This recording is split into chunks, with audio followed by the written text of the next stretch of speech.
নমস্কার,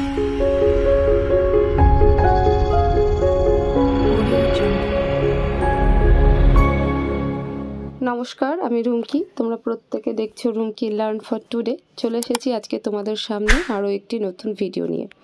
আমরা গত একদিন আগের যে ভিডিওটা আপলোড করা হয়েছিল সেখানে আমরা দেখেছিলাম যে 5 থেকে যে 6 বছরের শিশুরা রয়েছে তারা যদি প্রাইমারি স্কুলে অ্যাডমিশন নিয়ে নেয়, মানে আমরা যদি টিসি দিয়ে দিই, তারা যদি প্রাইমারি স্কুলে অ্যাডমিশন নিয়ে নেয়, তাহলে সেক্ষেত্রে আমাদের কি করণীয়। সেখানে দুটো অপশন, এডাব্লিউসি সেন্টার এবং স্কুল করলে আমরা কি করতে পারবো, বাচ্চাদেরকে খাবার দিতে পারবো কি পারবো না, এই সমস্ত যাবতীয় তথ্যগুলো আমরা আরও একবার গত একদিন আগের ভিডিওতে সেটা দেখেছিলাম। সাথে এবার এই কোশ্চেনটাও দাঁড়িয়ে যায়, যদি কোনো শিশু অন্য কোনো স্কুলে যায় এবং সে যদি এসএনপি নিতে না চায়, মানে সেই অভিভাবক যদি বলে যে না আমি এসএনপি নেব না, মানে যে এইচসিএমটা দেওয়া হচ্ছে আইসিডিএস কেন্দ্র থেকে সেটা আমি নেব না আমার বাচ্চার জন্য, তাহলে সেটাকে আমরা কিভাবে অফ রাখতে পারি।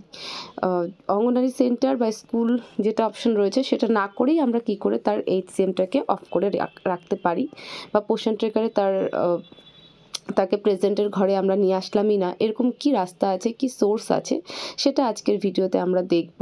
যে আমাদের বেনিফিশিয়ারি এডাব্লিউসি সেন্টারই থাকবে, কিন্তু আমার কাছে এসএনপি মানে নেবে না, সেটা আমি অফ রাখবো, এসএনপিটা অফ রাখবো এবং সেই বাচ্চাকে প্রেজেন্টের ঘরে দেখাবেও না, নামও আসবে না সেই বাচ্চার, সেই বেনিফিশিয়ারির নামও আসবে না। তো সেই পারপাসে আমরা দেখব, তোমরা সাথে থাকো। আমি ভিডিওটা শুরু করছি, ভালো করে বুঝবে জায়গাগুলোকে, হুটহাট করে কোনো কিছু করে বসবে না, তাহলে কিন্তু প্রবলেম নিজেদেরকেই ফেস করতে হবে। আগে বুঝবে জিনিসটা কি বলছে, কি বলতে চাচ্ছে, সেটা ভালো করে বুঝবে।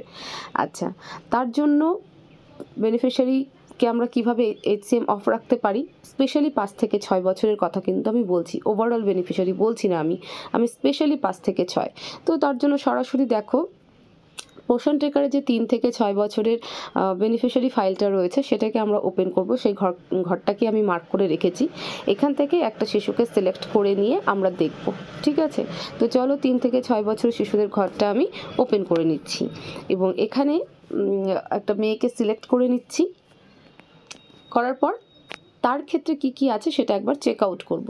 তোমরা দেখতে পাচ্ছ এখানে আসিফা পারভিন একটা বাচ্চার নাম রয়েছে, যার বয়স হচ্ছে 5 বছর 7 মাস, জেন্ডার হচ্ছে এফ করা আছে, মানে ফিমেল। আচ্ছা, এই শিশুকে দেখব, যেহেতু এর 5 বছর 11 মাস হতে আর হাতে গোনা কয়েক মাস, 4 মাসের মতন রয়েছে। তো এই শিশুর ক্ষেত্রে আমরা কি করে এইচসিএমটাকে অফ রাখতে পারি। তো সবার আগে একবার আমরা তার প্রোফাইল পেজে যাব। তো প্রোফাইল পেজে যেতে গেলে কি করতে হবে, নামের পাশে যে 3 ডট রয়েছে সেখানে ক্লিক করব। ক্লিক করলে পরেই আমাদের সামনে একটা পেজ ওপেন হয়ে যাবে। সেই পেজটার থেকে আমরা প্রোফাইল পেজে চলে যাব। তোমরা দেখতেই পাচ্ছ যে পেজটা ঠিক এই রকম, এবং এখানে দেখো আপডেট প্রোফাইল আমি মার্ক করে রেখেছি। এই আপডেট প্রোফাইলে আমরা যাব। আগে তো প্রোফাইলটা, সবার আগে কিন্তু সেই বেনিফিশিয়ারির প্রোফাইলটা একবার চেক আউট করে নেবে, ঠিক আছে। তো চলো আমি প্রোফাইল পেজটা ওপেন করে নিচ্ছি। দেখো, যখনই প্রোফাইল পেজ ওপেন করবে তখন ঠিক এরকম পেজ ওপেন হবে। তোমরা উপরে দেখতে পাচ্ছ আসিফা পারভিন, আমি নামটা মার্ক করে রেখেছি, কারণ আমি প্রথম দিকের যে একদম স্টার্টিং নাম, তারপরে বাবার আধার নাম্বার, মায়ের আধার নাম্বার, এই যে জায়গাগুলো, এই পেজটাকে কিন্তু আমি কেটে দিয়েছি, ঠিক আছে। জুম করে দেখাচ্ছি, মেন যে জায়গাটা আমাদের ফোকাস সেই জায়গাটা আমরা দেখব। আচ্ছা দেখো, চাইল্ড গোয়িং টু, এখানে কি করা রয়েছে, অঙ্গনওয়াড়ি সেন্টার এবং স্কুল কিন্তু অফ রয়েছে, অঙ্গনওয়াড়ি সেন্টার কিন্তু অন রয়েছে। তো আমরা এই বাচ্চার ক্ষেত্রে অঙ্গনওয়াড়ি সেন্টারটাকে ওপেনই রাখবো, মানে অন রাখবো, অঙ্গনওয়াড়ি সেন্টার অপশনটাকেই অন রাখবো। আমরা স্কুল করব না। ধরে নাও যে এই শিশু কোনো প্রাইভেট স্কুলে যাচ্ছে এবং এই শিশুর অভিভাবকরা বলেছে যে আমার বাচ্চা অঙ্গনওয়াড়ি কেন্দ্র থেকে এইচসিএম নেবে না, তাহলে আমি এইচসিএম অফ রাখবো কী করে। তো দুটো জায়গা দেখে নিলাম যে আমার স্কুল অফ আছে, স্কুল অফই থাক, অঙ্গনওয়াড়ি সেন্টার করা আছে, অঙ্গনওয়াড়ি সেন্টারটাই থাকুক, 4 মাসের জন্য এই বাচ্চার অঙ্গনওয়াড়ি সেন্টারটাই থাকুক, আমরা স্কুল করব না। এবার আমরা কি করব, আমরা আবার ব্যাক কিন্তু এই বাচ্চার বেনিফিশিয়ারি লিস্টে চলে যাব। চলো ঘুরে যাচ্ছি, আমার এখানটা দেখা হয়ে গেল, আমার অঙ্গনওয়াড়ি সেন্টার রয়েছে, আমি এখানে আর কোনো কাজ করব না। দেখো, আমি আবার ঘুরে বেনিফিশিয়ারি লিস্টে এলাম। এখানে আবারও সেই 3 ডটে হাত দেবো, হাত দিলে পরে ঠিক আবার ওই একটা পেজ ওপেন হবে। বাকি যে যাবতীয় কাজটা রয়েছে আমরা এবার সেখানে গিয়ে সেই কাজটাকে করব। তো চলো 3 ডটে হাত দিয়ে দিচ্ছি। তো দেখো 3 ডটে হাত দেওয়ার পরে ঠিক আমাদের সামনে এরকম পেজটাই ওপেন হবে। এখানে আপডেট প্রোফাইল, অ্যাড গ্রোথ আর নিউট্রিশনাল ডিটেলস, গ্রোথ মনিটরিং যাবতীয় কিছু রয়েছে। আমাদের এত কিছুর দরকার নেই, আমরা সরাসরি এই যে লাস্ট অপশনটা রয়েছে, মানে ঠিক গ্রোথ হিস্ট্রির আগের অপশনটা THR/HCM অপশন, সেখানে আমাদের মানে যাবতীয় কাজটা দেখতে হবে, সেখানেই কাজটা কিন্তু আমাদেরকে ফাইনালাইজ করতে হবে। তো THR/HCM অপশন এই পেজটাকে আমরা এখন ওপেন করে নেব। THR/HCM পেজটাকে ওপেন করে নিলে পরে প্রত্যেক বেনিফিশিয়ারির ক্ষেত্রে কিন্তু ঠিক এই রকম জিনিসটা দেখাবে। দেখো নাম, তারপরে একটা নোট লেখা রয়েছে, if no is selected the beneficiary will stop receiving THR/HCM করা রয়েছে। তারপরে willing to take THR or HCM yes করা রয়েছে।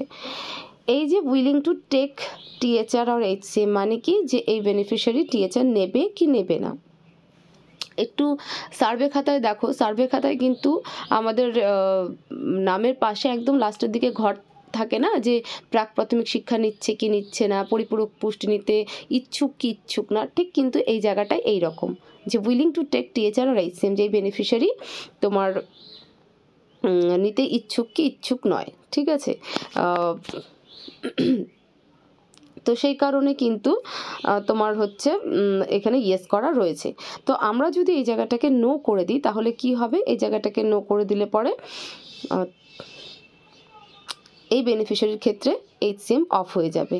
কিন্তু যদি নো করতে চাও তার আগে ভালো করে বোঝো, ইফ নো ইজ সিলেক্টেড, যদি নো সিলেক্ট করে নিই, the beneficiary will stop receiving THR or HCM, তাহলে বেনিফিশিয়ারি কিন্তু আর THR বা HCM আমরা দিতে পারবো না, ঠিক আছে। তাহলে এইভাবে কিন্তু আমরা বেনিফিশিয়ারির অঙ্গনারী সেন্টার রাখলাম প্রোফাইলে, কিন্তু সে যেহেতু HCM নিতে ইচ্ছুক নয়, তাহলে তার HCM অফ করার প্রসেসিং হচ্ছে এটাই, যে আমরা নো করে দিলাম। তাহলে কি হবে, সেক্ষেত্রে কিন্তু ওই যে অ্যাটেন্ডেন্সের ঘর, সেখানে কিন্তু এই বেনিফিশিয়ারির নাম, মানে যেখানে HCMটা আমরা সাবমিট করছি, সেখানে কিন্তু আর এই বেনিফিশিয়ারির নাম কিন্তু শো হবে না। তাকে তোমার মনিটরিং করতেই হবে, কারণ 0 to 6 ইয়ারের বাচ্চা নিয়ে আমাদের কাজ এবং গর্ভবতী মা নিয়ে কাজ, তাই না।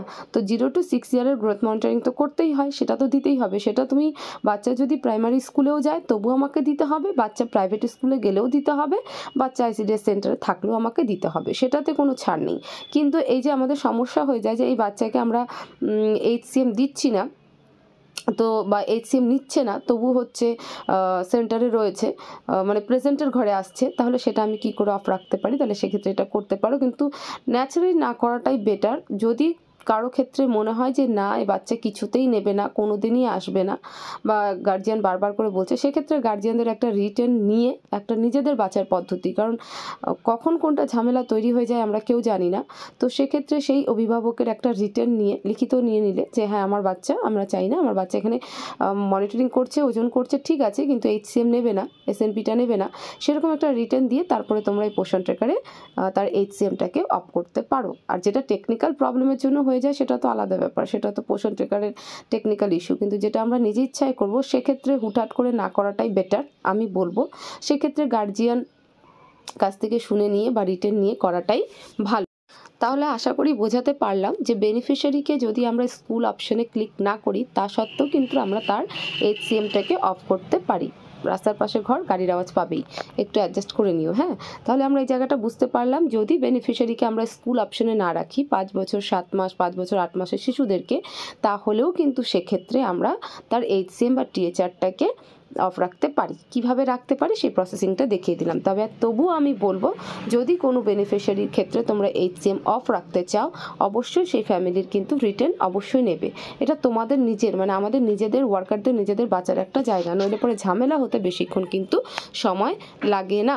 তো এই জায়গাগুলো ভাবনা চিন্তা করেই কাজ করতে হবে। তো এটাই ছিল ভিডিওটাকে প্রচুর শেয়ার করো যাতে আরও দিদিদের কাছে পৌঁছে যায়, তারাও তাদের কাজগুলো ভালো করে বুঝতে পারে এবং অ্যাকুরেট ভালো করে চিন্তা ভাবনা করে কাজ করতে পারে, যার কাজ করতে গিয়ে কোনো অসুবিধায় না পড়ে। তো সেই কারণে ভিডিওটাকে প্রচুর শেয়ার করবে। চ্যানেলে নতুন হয়ে থাকলে চ্যানেলটাকে সাবস্ক্রাইব করতে একদম ভুলবে না। তোমরা আরও আমাকে সাপোর্ট করো, এইভাবে থাকো আমার পাশে। তোমাদের যা কিছু জানার আছে, জানানোর আছে, তোমরা এখন থেকে আমাকে কমেন্ট সেকশনের সাথে সাথে আমার হোয়াটসঅ্যাপেও SMS করে জানাতে পারো। তার নাম্বার তোমরা স্ক্রিনে দেখতে পাচ্ছ এবং ডেসক্রিপশন বক্সেও দেওয়া থাকবে, সেখান থেকে নিয়েও তোমরা আমাকে মেসেজ করতে পারো। কল করবে না, মেসেজটাই করবে, আমি মেসেজের রেসপন্স দিতেই থাকি। অসুবিধা নেই। আর সবাই ভালো থাকো, সুস্থ থাকো, দেখা হবে পরবর্তী ভিডিওতে। Thank you so much.